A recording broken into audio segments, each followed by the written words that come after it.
Lowrance has finally become the first manufacturer to release a product to compete with Garmin's extremely popular Panoptix real-time sonar called LiveScope. The Lowrance version is called LiveSight, and no doubt you've seen one of the teasers that they have put out over the last 6 months or so. Well, LiveSight is finally here, but how does it compare to Garmin's LiveScope technology? Garmin has been offering Panoptix transducer since 2015 without any competition, so you'd think everyone would be working on this since then due to its extreme popularity. In this video, I'm going to do my best to compare the differences on real-time sonar from Garmin and Lowrance. You may or may not be surprised with what we come up with, but hopefully this will help you decide which brand you're going to invest your money into. First off, let's go back and do a quick rundown of what's been offered in the real-time sonar category over the last few years.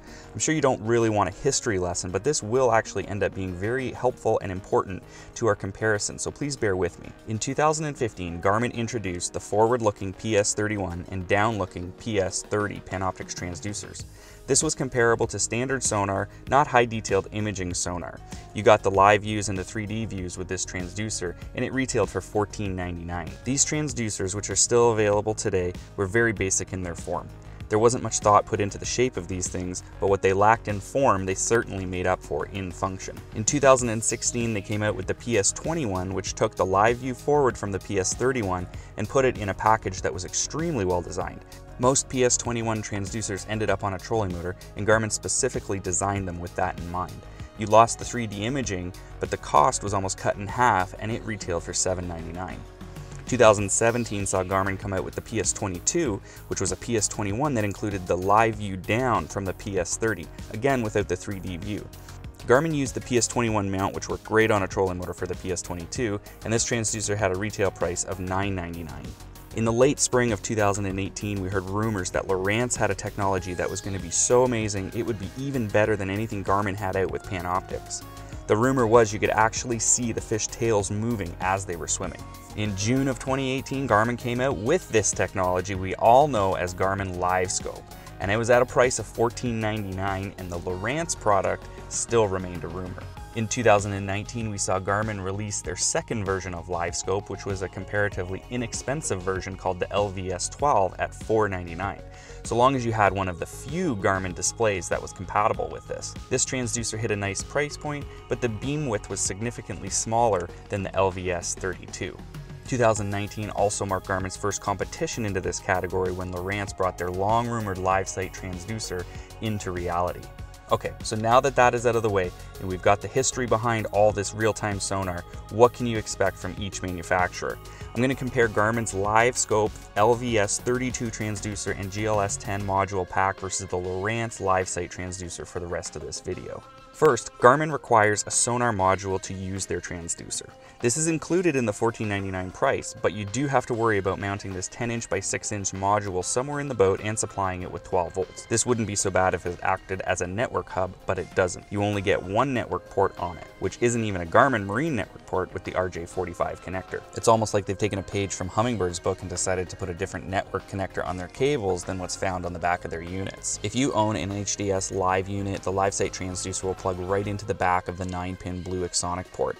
If you have an HDS Carbon unit, you'll need their PS1 module to connect it. Price-wise, you'll still come in cheaper than Garmin's LiveScope, even with both parts. You also need this module if you want to use the blue 9-pin port on your HDS Live for something like Active Imaging 3D. Now let's take a look at the compatible units that are available for these different technologies. On the Lowrance side, you either have to have an HDS Live unit or an HDS Carbon unit with the PS1 module. If you have an HDS Gen 2, Gen 3, Elite TI 1 or 2, you're out of luck for LiveSight. On the Garmin end, you have a lot of options to run the LiveScope transducer on. EchoMap Plus units 7-inch or larger, EchoMap Ultra units, GPS Map 74, 7600 units, GPS Map 1042 or 1242 touch or non-touch units, GPS Map 7 and 942, the 86 and 8400 series units, and even their 8700 black box module are all compatible with the LiveScope system. The only notable one in recent years that won't work is the EchoMap Chirp units. Transducer shape is the next thing I want to look at before looking at sonar quality. This, in my opinion, is the biggest telling factor in who is the leader with this technology right now. Remember the Garmin PS31 transducer that was basically a transit mount transducer that was tilted to work on a trolling motor? Does the Lowrance LiveSight look familiar at all? Sure, it's slightly smaller, but it looks just about the same. It doesn't look like a lot of thought went into this design, or there were just too many patents to work around that Garmin holds on their LiveScope transducer design. This is the LiveScope transducer. Now this is a very well thought out design with the shaft mount available for cable steer motors or barrel mounts for electric steer motors. Note the different faces of the transducer highlighted in red here. These are the different sonar beams for forward or down views. Garmin really put a lot of thought into this design so you don't have to figure it out when it comes to mounting and using it. Okay, so up until this point, we've looked at how the units connect. Lowrance wins. The widest compatibility, Garmin wins. The transducer design, Garmin wins again. We haven't even looked at sonar quality yet, and Garmin's up 2-1. Now this is what you've been waiting for. Let's take a look at the sonar image quality you're gonna get with both brands. We have the Garmin down below on the left and the Lowrance up top on the right. Both are on a 60-foot range in the forward view mode. First thing I wanna point out is look at where the 0 is located. On the Lowrance unit, it's the far left of the screen, and Garmin is about a quarter of the way across the screen. This is important because with the Garmin, you get coverage behind the transducer as well as in front. In this case, we're sitting in 40-odd feet of water. We have 20 feet of coverage behind the transducer. So that's 20 feet that the Lowrance isn't gonna be seeing. Note the line going down on the Lowrance from that 0 mark to about the 3 or 4 foot mark on the forward scale. The Lowrance is actually not looking straight down, but slightly ahead of the boat only. And finally, look at the far right of the Lowrance screen at the 45-foot mark on the bottom. Notice the upward curve to the sonar image. At first I thought this just might be a recording done with a smaller range, and then I'm using it in a range that's larger. But the curved end to this beam, it shows up in all the images I have seen. Also, if you look just under the LiveSight orientation icon, you'll see sonar returns that are beyond the bottom of the beginning of this curve, leading me to believe that this sonar beam is just cut off at that point. Clarity is the next thing we need to look at, but I'm sure you have already noticed that. The detail in the tree is enough for me that clearly points which one is better in the definition category. I have a hunch I know why this is, and I'll get to that at the end of this video. The bottom is also quite blurry on the Lowrance compared to the Garmin. You can see it looks like a rough charcoal sketch of the bottom, while the Garmin looks like a detailed pencil drawing. Again, I'll go over why I think this is shortly. Switching over to the down view orientation, let's look at some differences between the products here. First thing to notice is the beam angle that the sonar is covering. The angled lines on the display represent this angle. Everything between these lines is where you get a sonar return. In other words, there's a dead spot on these transducers, which is highlighted in gray. You get wide coverage on the bottom with LiveSight, but the upper water column is going to have minimal coverage. To gain some perspective on this, let's look at Garmin's LVS12. This transducer has an even narrower beam angle, giving you less coverage in the upper water column. Notice the difference with the LVS32, which has an extremely large coverage area in the upper water column with a very small dead zone. Let's expand this image so you can see what I mean. We have excellent coverage each side of the boat, along with the bottom and in the water column. In this example, our bottom slopes from 50 to 70 feet, and we get coverage to 40 feet on each side of the boat from 20 feet and down. Again, the gray represents the dead zone. In transparent gray, I have overlaid the approximate dead zone from the LiveSight transducer to show you the coverage differences. While we are on the Garmin LiveScope, I want to show you my one complaint that you will come across at some point. These sun rays that come down from the top. These are the strongest signal from the transducer, and they tend to pick up a lot of returns that you don't necessarily need to see. You can reduce the gain to reduce these, but this will also reduce the overall sensitivity of the sonar returns, taking away things you'd actually want to see. Now this isn't something we see on the Lowrance LiveSight, and it's not a big deal, but it can be annoying depending on how you have your unit set. One thing I do notice about the LiveSight though is the curved appearance to the sonar returns. See how the bottom follows the same patterns as these lines I've overlaid on the screen? In this example here, we see it as well.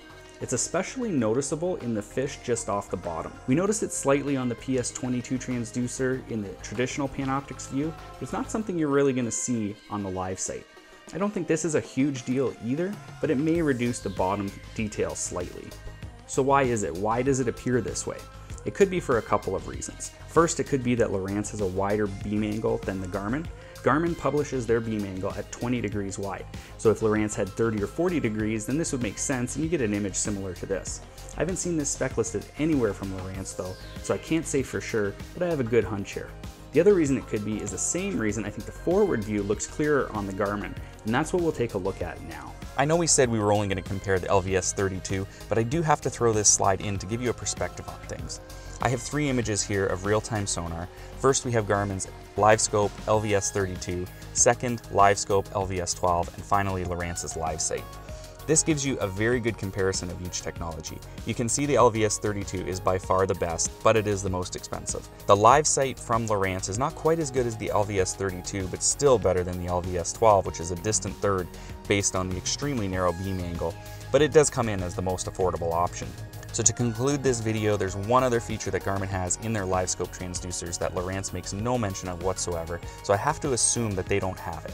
And this is the reason I believe we get such a clear image on the Garmin products. The LiveScope transducer has an internal AHRS, or attitude heading reference sensor.